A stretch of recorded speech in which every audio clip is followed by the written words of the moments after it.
नमस्ते दोस्तों, स्वागत है आपका आप ही के अपने इस प्यारे से चैनल बी अवधे क्लासेस पे।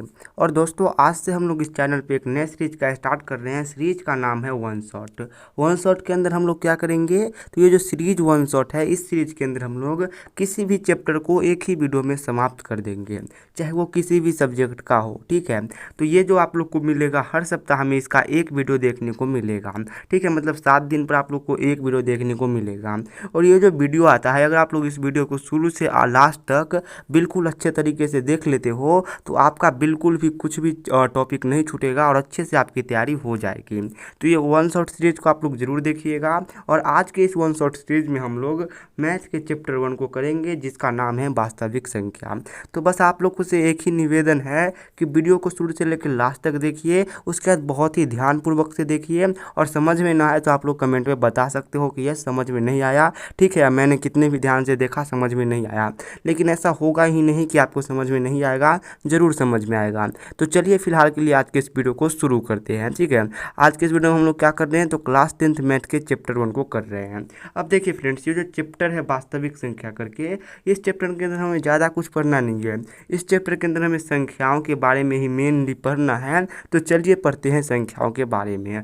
अब जो संख्या होती है, उसमें सबसे पहली संख्या कौन सी होती है, तो सबसे पहली संख्या होती है प्राकृत संख्या। कौन सी संख्या, प्राकृत संख्या। प्राकृत संख्या को हम लोग इंग्लिश के अंदर नेचुरल नंबर भी बोलते हैं। और इसे दिखाने की बारी आए तो इसे हम लोग n के द्वारा दिखा देते हैं, यानी कि n के द्वारा सूचित कर देते हैं। तो सबसे पहली संख्या कौन होती है, प्राकृत संख्या होती है, जिसे हम लोग n के द्वारा सूचित करते हैं। अब ये होती कौन है, तो वैसी संख्या जिनकी गिनती 1 से शुरू होती है, उसे प्राकृत संख्या कहते हैं। प्राकृत संख्या किसे कहते हैं, तो वैसी संख्या जिनकी गिनती यानी कि काउंटिंग अगर 1 से शुरू होती है, तो उसे ही तो हम प्राकृत संख्या कहते हैं। जैसे कि आप लोग 1 से गिनना शुरू करो, तो 1 से गिनना शुरू करोगे तो हो जाएगा 1 2 3 4 5। और ये गिनती कहाँ तक जाएगा, तो ये गिनती जहाँ तक आप लोग गिन सकते हो वहाँ तक जाएगा। तो यही तो हो गया अपना प्राकृत संख्या। क्यों हो गया प्राकृत संख्या, क्योंकि इसकी गिनती 1 से शुरू हो रही, तो प्राकृत संख्या होगी ना। क्योंकि इसका परिभाषा ही लिखा गया है कि जिसकी गिनती 1 से शुरू होती है वो प्राकृत होती है, और इसकी गिनती तो 1 से शुरू हो रही है, मतलब ये प्राकृत है। तो प्राकृत संख्या समझ में आ गया। अब बढ़ते हैं आगे। आगे देखिए हमें कौन सी संख्या पढ़ने को दे दिया गया है, तो आगे जो हमें पढ़ने को दे दिया गया है वो दे दिया गया है पूर्ण संख्या। तो चलिए जानते हैं कि पूर्ण संख्या किसे कहते हैं। सबसे पहले तो पूर्ण संख्या को इंग्लिश के अंदर कहा जाता है होल नंबर, और इसे W के द्वारा सूचित किया जाता है। ठीक है, और ये होती कौन है, तो वैसी संख्या जिनकी गिनती 0 से शुरू होती है, उसे पूर्ण संख्या कहते हैं। तो पूर्ण संख्या किसे कहते हैं, तो अगर हम लोग गिनती गिनना 0 से स्टार्ट कर दे तो उसे ही हम लोग पूर्ण संख्या कहते हैं। जैसे कि आप लोग काउंट करके देख लो, हो जाएगा 0 1 2 3, और ये ऐसे ही चलता रहेगा। कब तक चलता रहेगा, तो जब तक आप लोग गिन सको। ठीक है, तब तक चलता रहेगा। अब इसमें काउंटिंग कहाँ से स्टार्ट हो रही है, तो 0 से स्टार्ट हो रही है, इसे ही हम लोग पूर्ण संख्या कहते हैं। अब यहाँ पे देखने वाली एक अच्छी बात ये होती है कि ये जो पूर्ण संख्या होती है, इसके अंदर आप लोग को प्राकृतिक संख्या भी देखने को मिल जाता है। जैसे कि अगर आप लोग देखो, तो इस 0 को साइड कर दिया जाए तो यहाँ से जो संख्या है ये प्राकृतिक संख्या ही तो है, क्योंकि इसकी गिनती 1 से स्टार्ट हो रही है। मतलब कि अगर 0 को साइड कर दिया जाए तो पूर्ण संख्या के अंदर ही आप लोग को प्राकृतिक संख्या देखने को मिल जाती है। ठीक है, तो ये समझ में आ गया।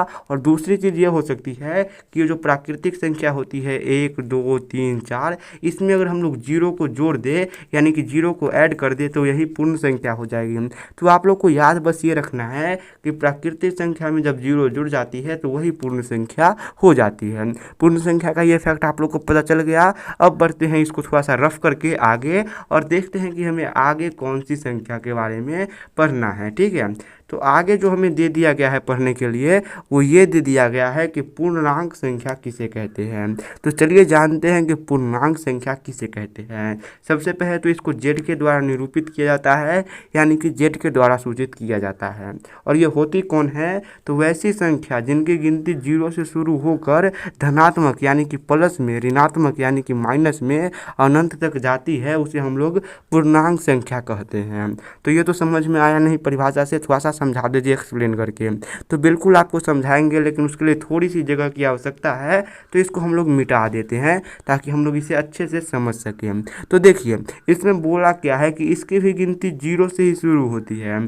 तो ये हमने कर दिया 0 से गिनती स्टार्ट। अब बोला है कि धनात्मक यानी कि प्लस में है, तो प्लस में गिनिए 1 2 3, और ये कहाँ तक, तो बोला है कि अनंत तक। वैसे ही ऋणात्मक यानी कि माइनस में है, तो माइनस में 1, माइनस में 2, माइनस में 3, और ये भी अनंत तक। तो बोला है कि अगर ऐसी कोई संख्या दिखे जिसकी गिनती 0 से स्टार्ट हो और प्लस में भी वो अनंत तक जाए और इधर माइनस में भी वो अनंत तक जाए, उसे ही तो हम लोग पूर्णांक संख्या बोलते हैं। अब फ्रेंड्स इसमें भी एक फैक्ट होता है कि अगर हम लोग इतना से ये संख्या हटा दें माइनस वाला को, तो यहाँ से यहाँ तक देखिए क्या होता है कि तो यहाँ से यहाँ तक की जो संख्या है ये अपना पूर्णांक संख्या है। क्यों है? क्योंकि इसकी गिनती 0 से शुरू हो रही है और अनंत तक जा रही है। अब इसमें भी अगर हम लोग 0 को हटा दें तो यहाँ तक से यहाँ तक जो संख्या है ये आपकी प्राकृतिक संख्या है। मतलब कि ये जो पूर्णांक संख्या होती है इसमें पूर्ण संख्या भी होता है और प्राकृतिक संख्या भी होता है। प्राकृतिक संख्या ये रहा यहाँ से यहाँ तक, और पूर्ण संख्या 0 से यहाँ तक, और पूर्णांक संख्या पूरा। ठीक है, तो समझ में आ गया कि पूर्णांक संख्या में क्या होता है, पूर्ण संख्या भी होता है और प्राकृतिक संख्या भी होता है। अब बढ़ते हैं अगले स्लाइड में और देखते हैं कि हमें आगे क्या पढ़ना है। तो दोस्तों हम लोग आ चुके हैं नेक्स्ट स्लाइड में, और अब जो हमें संख्या पढ़ने के लिए दे दिया गया है उसे हम लोग कहते हैं भाज्य संख्या। तो चलिए जानते हैं कि भाज्य संख्या किसे कहा जाता है। तो वैसी संख्या जो अपने आप या फिर एक के अलावा किसी और संख्या से विभाजित हो उसे हम लोग भाज्य संख्या कहते हैं। तो भाज्य संख्या किसे कहते हैं? तो वैसी संख्या जो अपने आप से भी कटे, एक से भी कटे, और इनके अलावा भी किसी और एक संख्या से कटे, तो इसे हम लोग कहते हैं भाज्य संख्या। जैसे जैसे कि आप लोग इसका एग्जाम्पल देखिए, इसके एग्जाम्पल हो जाएंगे जैसे कि हो जाएगा 6, क्योंकि 6 को आप चाहो तो 1 से भी काट सकते हो 6 मरतबे में, और इसी 6 को आप लोग चाहो तो 6 से भी काट सकते हो कितने मरतबे में, तो 1 मरतबे में। इसके अलावा भी इस 6 को आप लोग 3 से काट सकते हो, इस 6 को आप लोग 2 से काट सकते हो। मतलब 6 एक ऐसी संख्या है जो 1 से भी कट रहा है, अपने आप से भी कट रहा है, और इसके अलावा भी किसी और संख्या से कट रहा है। तो ऐसी संख्या को हम लोग क्या कहेंगे? भाज्य संख्या कहेंगे। इसके एक और एग्जाम्पल को देखते हैं, लेकिन इसको रफ करके। तो इसको रफ कर लेते हैं और इसके देखते हैं कि एक और एग्जाम्पल इसका क्या हो जाएगा। तो इसके एक और एग्जाम्पल में हमने ले लिया है 8 को। किसे ले लिया है? तो हमने ले लिया है 8 को। 8 कैसी संख्या है? तो 8 एक ऐसी संख्या है जो खुद से भी कट जाएगा कितने मरतबे? 1 मरतबे में। और ये 8 एक ऐसी संख्या है जो 1 से भी कट जाएगा 8 मरतबे में। और 8 एक ऐसी संख्या है जो 2 से भी कट जाएगा और ये 4 से भी कट जाएगा। मतलब ये खुद से भी कट रहा है, 1 से भी कट रहा है, और इसके अलावा भी किसी और से कट रहा है। तो वैसी संख्या जो 1 से भी कटे, खुद से भी कटे, और इसके अलावा वो किसी और संख्या से भी विभाजित हो, तो उसे हम लोग कहते हैं भाज्य संख्या। 9 भी एक ऐसा ही संख्या हो जाएगा, वैसे ही 12 भी एक ऐसा संख्या हो जाएगा, 15 भी हो जाएगा भाज्य संख्या, और भी संख्याएं हैं जो क्या हो जाएंगे? भाज्य संख्या हो जाएंगे। तो होप कि आप लोग को भाज्य संख्या समझ में आ गया होगा। अब भाज्य संख्या समझने के बाद हम लोग बढ़ते हैं आगे और देखते हैं कि हमें आगे कौन सी चीज़ जाननी है। तो देखिए आगे जो हमें संख्या पढ़ने के लिए दे दी गई है उसे कहते हैं अभाज्य संख्या। तो चलिए जानते हैं कि अभाज्य संख्या किसे कहते हैं। तो वैसी संख्या जो या तो अपने आप से या फिर 1 से विभाजित हो उसे हम लोग भाज्य संख्या कहते हैं। तो भाज्य संख्या किसे कहते हैं? तो वैसी संख्या जो या तो अपने आप से ही कटे या फिर 1 से कटे, इसके अलावा वो किसी और संख्या से न कटे, तो उसे हम लोग कहते हैं अभाज्य संख्या। जैसे जैसे कि इसका एग्जाम्पल आप लोग देख लीजिए। इसके एग्जाम्पल हो जाएंगे जैसे कि 5। 5 एक ऐसी संख्या है जो या तो 5 से कटेगा कितने मरतबे में? 1 मरतबे में, या फिर ये जो 5 है ये कट सकता है 1 से कितने मरतबे में? 5 मरतबे में। इसके अलावा इस 5 को आप लोग किसी और संख्या से नहीं विभाजित कर सकते, नहीं काट सकते। वैसे ही जो 7 है, 7 एक ऐसी संख्या है जो या तो 7 से कटेगी या फिर इसी 7 को आप लोग क्या कर सकते हो? तो 1 से काट सकते हो। इसके अलावा इस 7 को आप लोग किसी और संख्या से नहीं काट सकते, और जो संख्या या तो खुद से कटे या फिर 1 से कटे, उसके अलावा किसी और संख्या से ना कटे, उसे हम लोग कहते हैं अभाज्य संख्या। अभाज्य संख्या के बहुत अच्छे अच्छे एग्जाम्पल होते हैं, जैसे कि 29, 41 और क्या हो जाएंगे, तो और हो जाएगा क्या, और हो जाएगा मेरे ख्याल से 53। ये सब ऐसी संख्या है जो किसी और संख्या से नहीं कटती है, या तो ये अपने आप से कटेगी या फिर एक से कटेगी। तो इन सभी संख्या को हम लोग क्या कहते हैं, अभाज्य संख्या कहते हैं। और इस टॉपिक से लगभग हर साल क्वेश्चन आता है कि पहचानिए कि इन चारों में से कौन अभाज्य संख्या है। तो आप लोग को चेक करके देखना है कि वैसी संख्या जो या तो खुद से कटे या फिर किसी और से कटे, और किसी और खुद से कटे या फिर एक से कटे, उसे हम लोग अभाज्य संख्या कहते हैं। तो होप कि आप लोग को ये भी समझ में आ गया होगा। अब बढ़ते हैं अगले स्लाइड पे। दोस्तों हम लोग आ चुके हैं नेक्स्ट स्लाइड में, और अब जो हमें पढ़ना है उसे हम लोग कहते हैं सम संख्या। तो चलिए जानते हैं कि सम संख्या किसे कहा जाता है। तो वैसी संख्या जो 2 से पूर्णतः कट जाए यानी कि विभाजित हो जाए, उसे हम लोग सम संख्या कहते हैं। तो सम संख्या किसे कहते हैं, तो वैसी संख्याओं को कहते हैं जो 2 से अगर उसमें भाग लगाया जाए तो वो पूरे तरीके से विभाजित हो जाए। जैसे कि 2 एक खुद ऐसी संख्या है जिसमें अगर आप लोग 2 से भाग लगाओगे तो ये पूरे रूप से एक मर्तबे में कट जाएगा। वैसे ही 4 एक ऐसी संख्या है जिसमें अगर आप लोग 2 से भाग लगाओगे तो ये पूर्णतः यानी कि पूर्ण रूप से 2 मर्तबे में कट जाएगा। वैसे ही 6 भी एक ऐसी संख्या है जिसमें अगर आप लोग 2 से भाग लगाओगे तो ये कट जाएगा।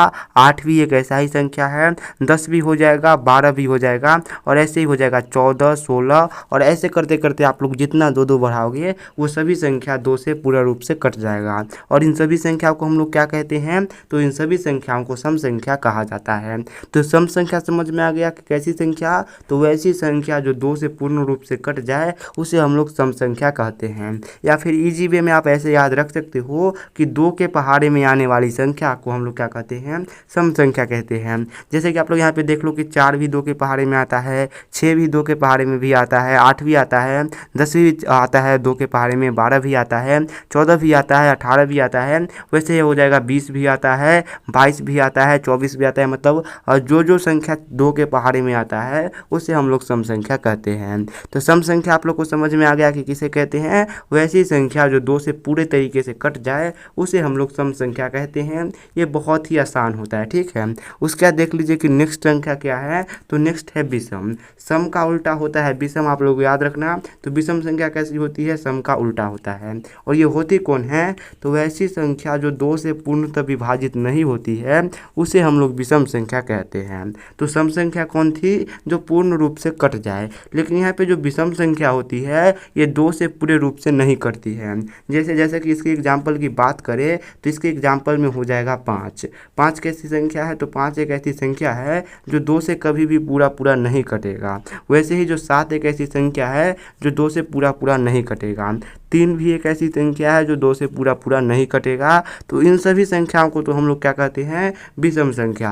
यानी कि वैसे संख्या जो 2 से पूरा नहीं कटे उसे हम लोग विषम संख्या कहते हैं। इसके एग्जाम्पल में हो जाएंगे 9, 7, 5, 11 हो जाएगा, 13 हो जाएगा, 15 भी हो जाएगा, 17 भी हो जाएगा, 19 भी हो जाएगा, 21 भी हो जाएगा, 23 भी हो जाएगा। मतलब ये सब ऐसी संख्याएं हैं जो 2 से नहीं कटती है, और इसे ही तो हम लोग विषम कहते हैं। तो सम विषम समझ में आ गया। अब बढ़ते हैं आगे और देखते हैं कि हमें आगे कौन सी संख्या पढ़ना है। तो दोस्तों हम लोग आ चुके हैं नेक्स्ट स्लाइड पे, और अब जो हमें संख्या पढ़ना है उस संख्या को हम लोग कहते हैं परिमेय संख्या। तो परिमेय संख्या क्या होती है, चलिए जानते हैं। तो वैसी संख्या जिसे p/q के रूप में लिखा जा सके उसे परिमेय संख्या कहते हैं।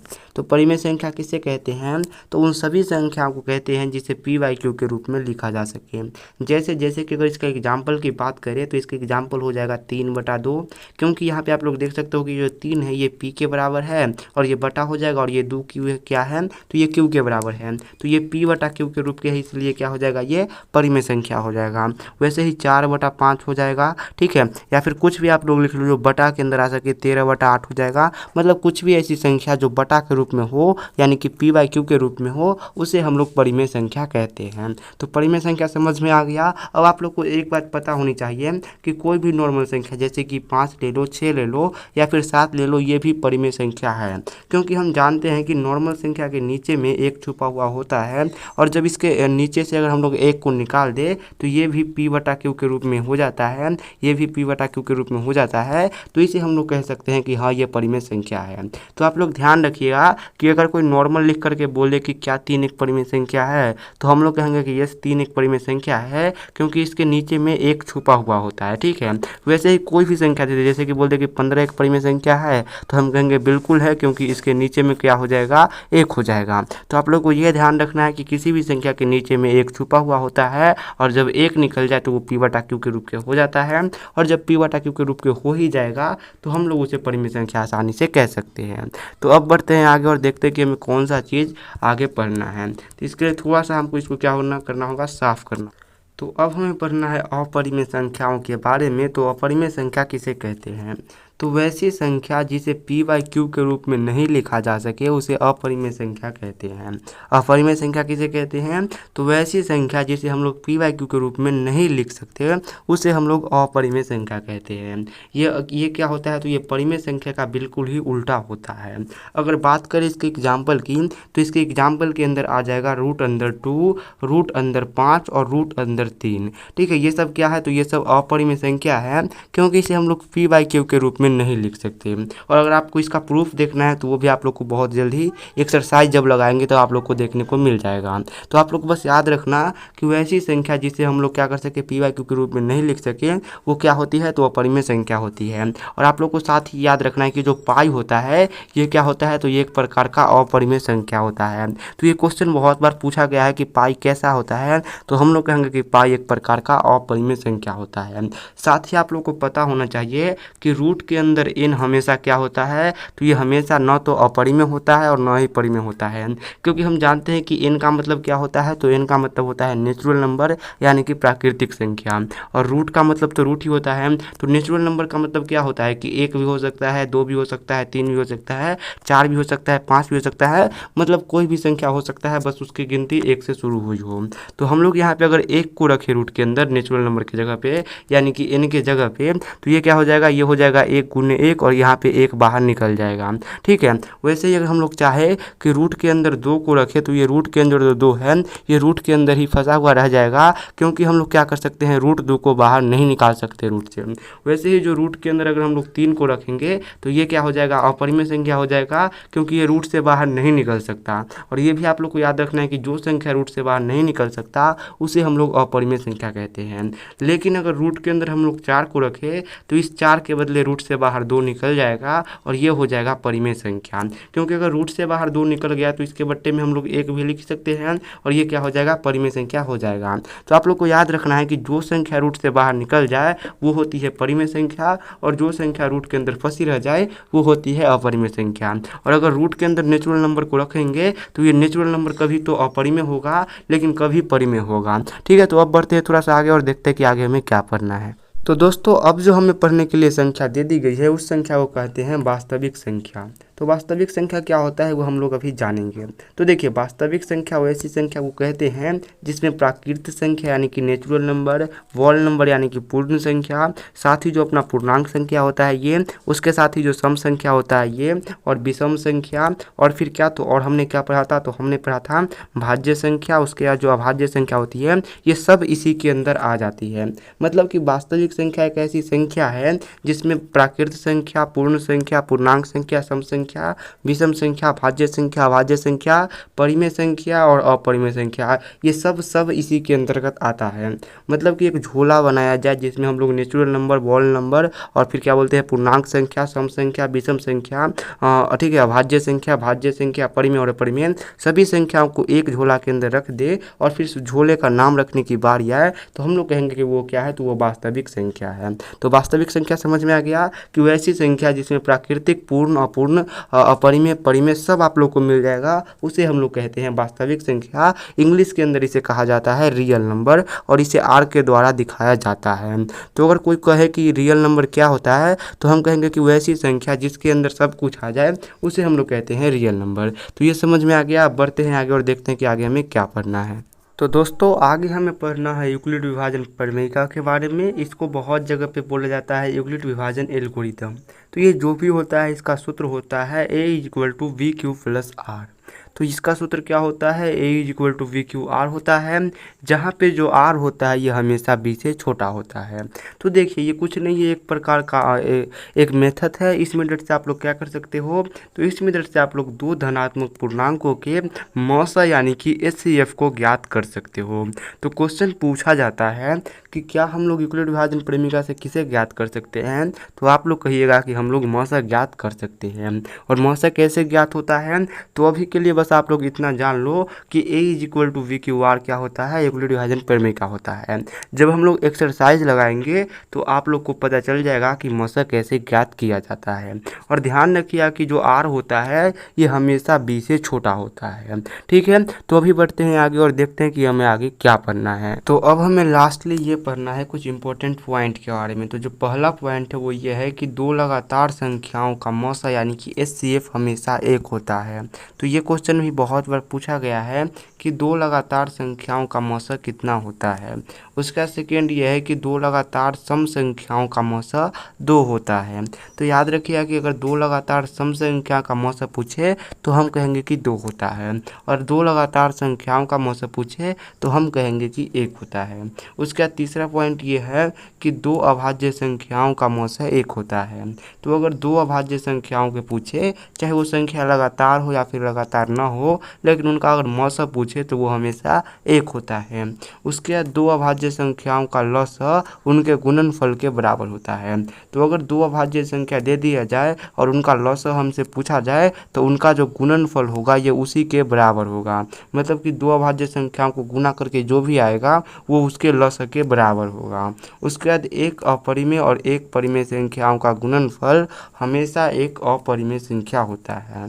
तो ये मोस्ट इंपॉर्टेंट टॉपिक में से एक है कि एक परिमेय और एक अपरिमेय संख्या का गुणनफल क्या होता है। तो याद रखिए कि हमेशा वो क्या होता है, एक प्रकार का अपरिमेय होता है यानी कि इरेशनल होता है। तो यही थे 5-6 पॉइंट जिसको आप लोग को याद रखना है, क्योंकि यहाँ से हर साल क्वेश्चन बनता है। तो आज के इस वीडियो को हम लोग यहीं पे एंड करते हैं।